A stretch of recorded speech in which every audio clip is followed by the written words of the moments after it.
We are often told that tourism is everybody's business, but who is responsible for being the link between the entrepreneurs in the tourism sector and the guests that comes to these shores?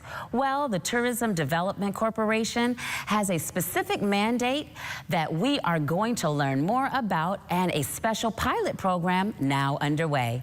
Take a look.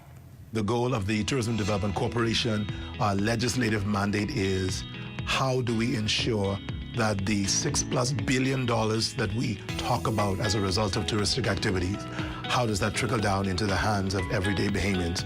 And doing that, of course, in a very sustained way. We know the challenges ahead. We know the challenges that we've already faced, but confronting those challenges and doing everything that we can to lend support to those micro, small, medium-sized enterprises that absolutely want to participate in this space, in this industry. Executive Director of the Tourism Development Corporation, Ian Ferguson, with a snapshot of what its overall mission is. The space he references, the Incubation Center.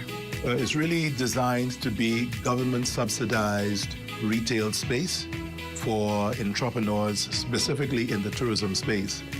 This space that we launched early this year really focuses on retail. Of course, the mindset, as per the Tourism Development Corporation's legislative mandate, is to encourage business owners in that retail space to really focus on producing indigenous, authentically Bahamian goods. We all know the historic challenge of so many artisans, entrepreneurs purchasing, mass-produced goods from other countries.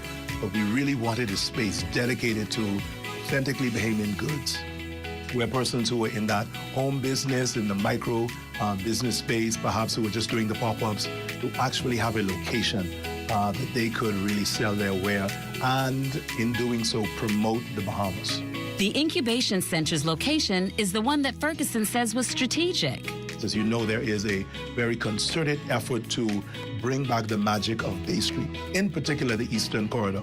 And so our goal is to really target that large percentage of cruise passengers who've been indicating to us for some time that, there's very little to do, seeing if we could redirect some of that traffic into that space and really capture some of the attention of those passengers. So you will hear lots of conversations around food parks and green spaces and other kinds of immersion projects.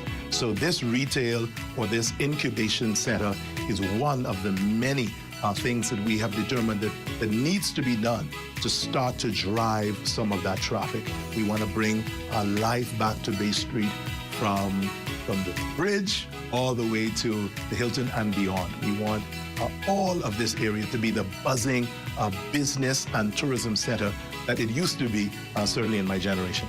The first phase of this pilot program, Ferguson explains, has about 7 entrepreneurs in the retail space, but there are plans for expansion. We're also looking now, certainly into the future, into those businesses that are perhaps more tour and excursion focused, that are more tutorial style, allowing persons, visitors to come and perhaps sip and paste. Perhaps, come in and actually do something in terms of making and experiencing in a very tangible way, in a very tactile way, what it is that we do, what makes us authentically Bahamian. So it is a 24-month process for those persons as they come into the incubation space, similar to what an incubation is, in the natural sense, supposed to do. You're supposed to come in, you're supposed to, as a fledgling young business, you're supposed to gain strength through all of the technical support that we provide, in addition to providing you with that space. But then as you grow, as you flourish, as you mature, you should then be in a position where you're able to relocate and someone else should be able to come in and occupy that space.